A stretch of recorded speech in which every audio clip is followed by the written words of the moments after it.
आप देख रहे हैं गिरिडीह व्यूज। मैं सिमरन भारती। जिले के अधिवक्ताओं ने अपनी 4 सूत्री मांग को लेकर आज से न्यायिक कार्य में हिस्सा नहीं लिया। इस कारण कचहरी परिसर में भी सन्नाटा पसरा रहा। यह अलग बात है कि लंगटा बाबा की समाधि को लेकर गिरिडीह का न्यायालय बंद था, लेकिन अधिवक्ताओं के अनुपस्थिति का व्यापक असर कार्यपालक कोर्ट पर दिखा।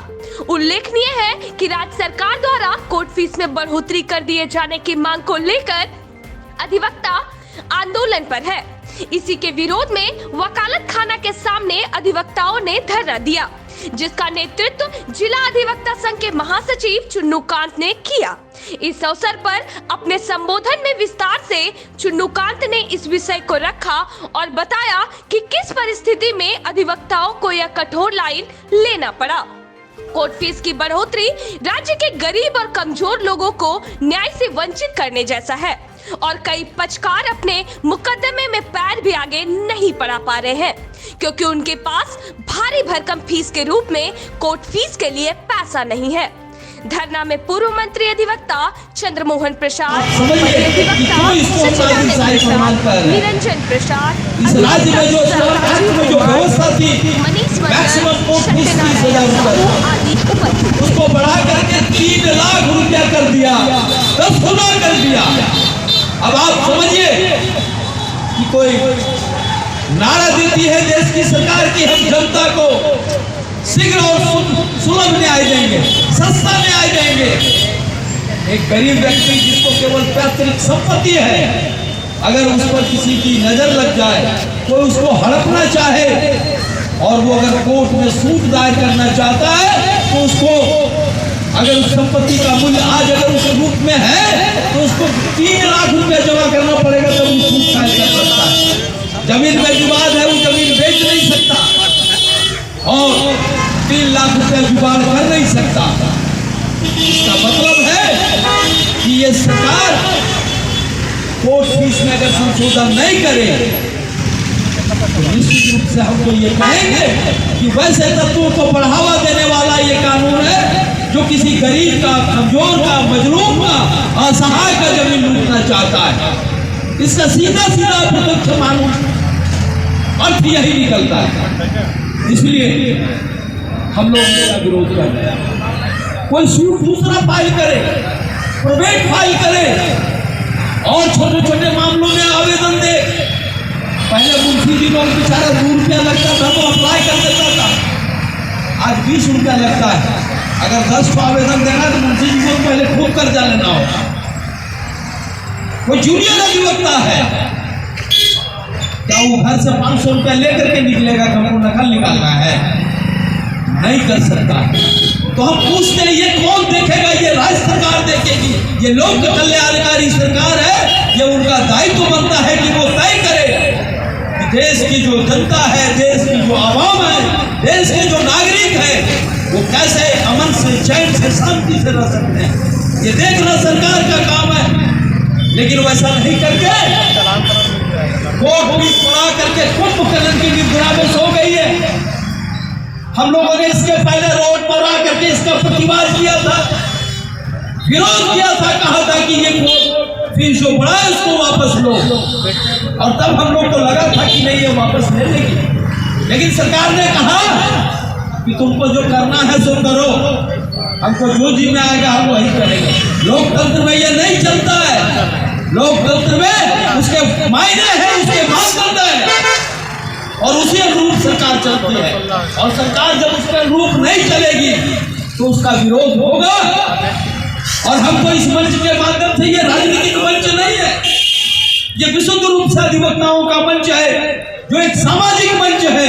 चूंकि एक अधिवक्ता सोशल इंजीनियर होता, अधिवक्ता अपने लिए नहीं लड़ता, वो किसी न किसी के कमजोर आदमी को जिसके साथ अन्याय हो रहा है उसके लिए खड़ा होता है अधिवक्ता। अधिवक्ता कोई अपने लिए नहीं खड़ा होता है। इसलिए हम कहते हैं ये एक अधिवक्ता सामाजिक इंजीनियर है, सोशल इंजीनियर है, सामाजिक अभियंता है वो। और ये लड़ाई तमाम संगठनों को लड़ना चाहिए। अभी कई सारे ऐसे मामले, कल आपने देखा कि एक धर्म संप्रदाय विशेष के बात आई तो तमाम संगठनों ने उसका साथ दिया। हम उनका अभिनंदन करते हैं, स्वागत करते हैं। लेकिन हम निवेदन भी करना चाहते हैं इस मंच के माध्यम से कि कोई ये वकीलों की झगड़ा नहीं है, वकीलों का कोई व्यक्तिगत लड़ाई नहीं है, वकील समाज के लिए लड़ रहा है। इसलिए समाज के सभी वर्ग के लोग, चाहे वो जिस संगठन से है, जिस राजनीतिक दल से है, जिस सामाजिक संगठन से है, वो आगे आकर के इस लड़ाई में साथ है। क्योंकि हम आवाम की बात पर खड़े हुए हैं, हम नीचे पायदान पर दबे कुचले की बात पर खड़े हुए हैं। इसलिए हम सबका साथ चाहते हैं, सबका सहयोग चाहते हैं। क्योंकि आप जाकर के देखें कचहरी में मामलों की जो स्थिति है, कोर्ट फीस नहीं देने के कारण, आप अगर अध्ययन करेंगे तो पता चलेगा कि कई सारे ऐसे मामले केवल कोर्ट फीस जमा नहीं करने की वजह से फंसा हुआ है। यह तो एक मामला है और यह प्रबल मामला है।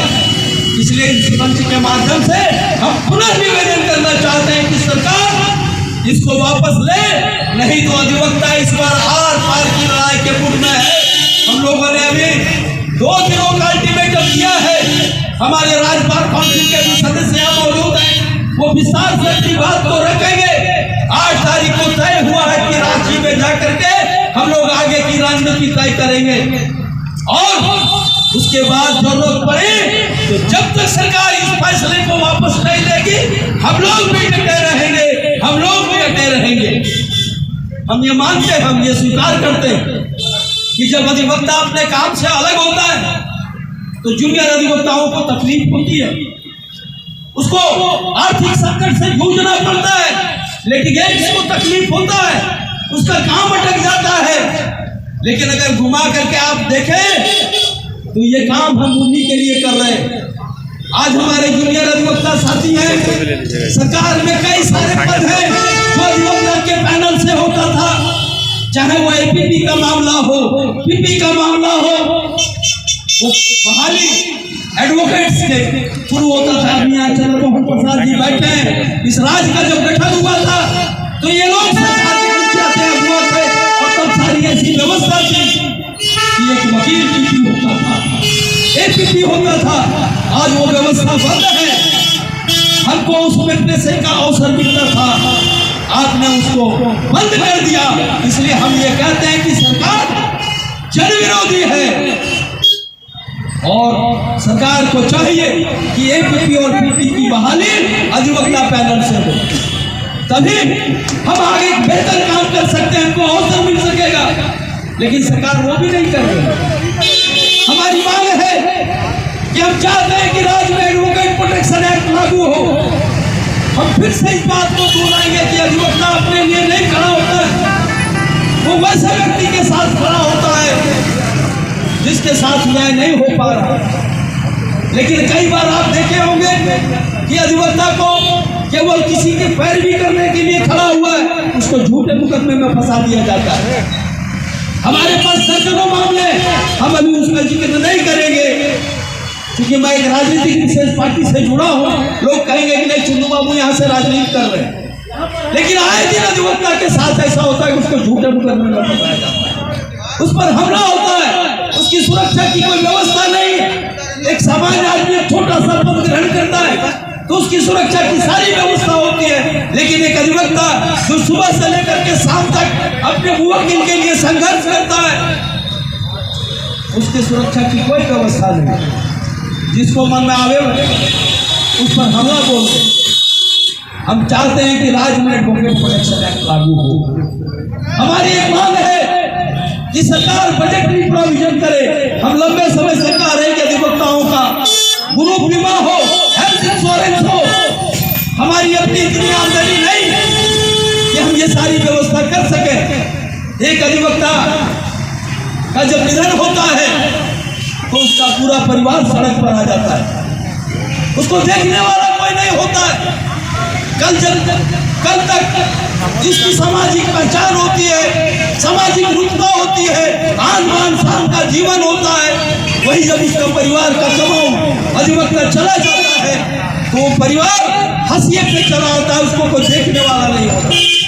यह कोई कम आमदनी का कोई वकील है, उसको कोई गंभीर बीमारी होता है तो बीपीएल में भी नहीं आता, सरकारी अस्पताल में उसका इलाज भी नहीं हो सकता है। आजीवन जीवन पर्यंत, क्योंकि अधिवक्ता के पैसे की कोई उम्र नहीं होती, अपने क्लाइंट के लिए। विनय बख्शी जी और तमाम हमारे अधिवक्ता साथियों, आप सारे लोगों को पता है कि आज लोकतंत्र का जो तीसरा पायदान है न्यायपालिका, उसका एक मजबूत आधार अधिवक्ता अपने काज से अपने आप को अनुपस्थित कर लिए। आप सब चाहते हैं, सरकार को आवाज देना चाहते हैं कि अधिवक्ता जब सड़क पर आया है, पूरे राज्य भर के अधिवक्ता स्टेट बार काउंसिल के निर्णय के आलोक में अपने आप को न्यायिक कार्य से अलग रखे हुए। हालांकि आज गिरिडीह में लंगटा बाबा की समाधि स्थल पर चादरपोशी के लिए एक दिन का अवकाश है, इसलिए सिविल कोर्ट में कामकाज तो स्वतः बंद था, लेकिन हमारे तमाम अधिवक्ता साथी एग्जीक्यूटिव कोर्ट में कोई जुडिशियल फंक्शन में हिस्सा नहीं लिए।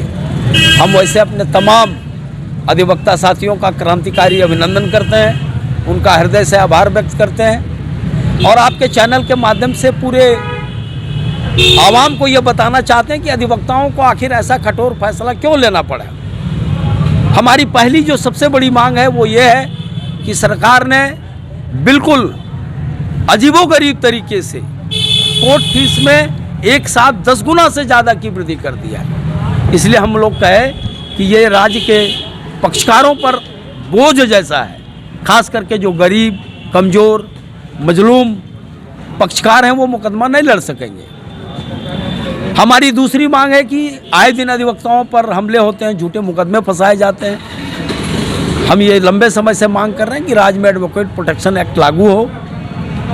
हमारी तीसरी मांग है कि राज्य सरकार जो अपने कानूनी सलाहकार, चाहे वो पीपी, एपीपी की नियुक्ति करती है, पहले ये व्यवस्था थी कि ये अधिवक्ता पैनल से किया जाता था, लेकिन अब सरकार अपने सरकारी मुलाजिमों को ये दायित्व दे रही है।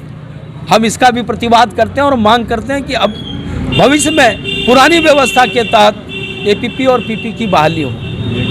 हम ये भी चाहते हैं कि हमारे अधिवक्ताओं के सामाजिक सुदृढ़ता के लिए, उनके हेल्थ के लिए, उनके सामाजिक सरोकार को मजबूत करने के लिए सरकार बजटरी प्रोविज़न करे, ताकि हम अधिवक्ताओं का ग्रुप बीमा हो सके और भी जो सोशल मजबूती आनी चाहिए वो आ सके। ऐसे तमाम मुद्दे हैं जिस सवाल को लेकर के स्टेट बार काउंसिल के निर्देश पर हम लोग आज से अपने आप को जुडिशियल फंक्शन से अलग रखे हैं। कल भी हमारा ये आंदोलन जारी रहेगा और परसों यानी 8 तारीख को स्टेट बार काउंसिल के डायरेक्शन पे हम लोग तमाम जो बार के जो पदाधिकारी हैं और भी अधिवक्ता जो चाहेंगे वहाँ जाएंगे और रांची में बैठ करके हम लोग आगे की रणनीति तय करेंगे।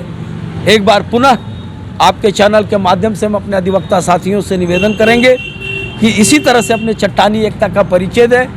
हम अपने लिटिगेंट साथियों से भी क्षमा याचना चाहेंगे कि निश्चित रूप से जब अधिवक्ता अपने काम पूरे झारखंड के सारे जितने अधिवक्ता हैं आज से 2 दिन का कोर्ट न्यायालय ने रात को बहिष्कार करने का निर्णय लिया है और उसी तहत आज यहाँ कोर्ट में, हालांकि आज सिविल कोर्ट बंद है लेकिन एग्जीक्यूटिव कोर्ट खुला है, तो वहाँ भी आज हमारे कोई भी अधिवक्ता उस कोर्ट में नहीं गया। और इसका कारण ये है कि जो स्टाम्प और जो सरकारी जो बढ़ा दिया गया है, कोर्ट भी बढ़ा दिया गया है, उसके अगेंस्ट जनता को बहुत तकलीफ हो रहा है। उसी को खत्म करने के लिए ये आंदोलन चल रहा है। सरकार से मांग किया जा रहा है। बार काउंसिल ने कई एक बार माननीय मुख्यमंत्री से अप्रोच करके ये आह्वान किया कि हम लोगों से बात किया जाए, हमारे डेलीगेशन से बात किया जाए, हमारी समस्याओं को सुना जाए, लेकिन मुख्यमंत्री ने अभी तक बार काउंसिल के किसी सदस्य को नहीं बुलाया गया और उनसे बात नहीं की। मैं आग्रह करता हूँ माननीय मुख्यमंत्री को, नौजवान है इसलिए उनको वकीलों के इस आंदोलन में बार काउंसिल के डेलीगेशन को निश्चित रूप से उनको मिलना चाहिए, उनके बात को सुनना चाहिए, समस्या को सुनना चाहिए और उसका जनहित में उसका समाधान करने के दिशा में पहल करना चाहिए। और ये जो बढ़ा हुआ फीस है